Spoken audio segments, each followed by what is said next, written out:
बारामतीमधून एक महत्त्वाची बातमी समोर येते। चर्च ऑफ क्राइस्ट बॉईज या होम मधील 15 वर्षीय शाळकरी मुलगा नीरा डावा कालव्याच्या पाण्यात बुडाल्याची घटना घडली होती। अखेर या मुलाचा मृतदेह सापडला आहे। मात्र या ठिकाणाहून 2016 पासून आतापर्यंत 21 मुलं बेपत्ता झाल्याची धक्कादायक माहिती समोर आली आहे। या बेपत्ता 21 मुलांपैकी 19 मुलांचा शोध लागला तर 3 मुलांचे मृतदेह सापडले आहेत। 2016 पासून आतापर्यंत 21 मुलं या बॉईज होम मधून बेपत्ता झाली आहेत। या संदर्भात तब्बल 17 FIR बारामती शहर पोलीस ठाण्यात दाखल करण्यात आलाय। असं असताना देखील बारामतीतील चर्च ऑफ क्राइस्ट बॉईज होमच्या जबाबदार व्यक्तींवर कुठलीच कारवाई करण्यात आलेली नाहीये। Church of Christ boys home Baramati या ठिकाणी मुलं बेपत्ता झाल्याची एकूण 17 गुन्हे बारामतीमध्ये दाखल आहेत।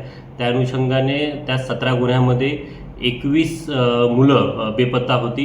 ही जी माहिती आहे ही 2017 पासून तर आजपर्यंतची आहे। या 21 मुलांमधील 19 मुलं ही सापडलेली आहेत आणि सोबतच 2 मुलांची बॉडी आम्हाला कालव्यामध्ये ते पाण्यात डुबून मयत झाल्याबाबत ती बॉडी आम्हाला प्राप्त झालेली होती। या अनुषंगाने कालची एक बॉडी एक मुलगा बेपत्ता होऊन तो पाण्यात पोहायला गेला आणि ती बॉडी सापडलेली होती। या अनुषंगाने अजून जर काही संबंधित जे काही तिकडचे अधिकारी आहेत त्यांच्याबद्दल काही माहिती प्राप्त झाली तर संबंधितांवर योग्य ती कारवाई करण्यासाठी शासन आणि पोलीस प्रशासन तयार आहे। आणि मला मिसिंग झालेल्या मुलांचं कुठल्याही सांगितलेलं नाही।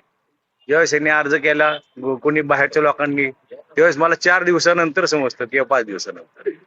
मला अद्यापही कधीच काय लेखी नाही किंवा फोन सुद्धा नाही, तोंडी सुद्धा नाही बस। आणि ट्रस्टच्या बॉईज होमच्या कामासाठी त्यांनी बाहेर गावी गेलेले नव्हते, समजलं, हे महत्वाचं आहे।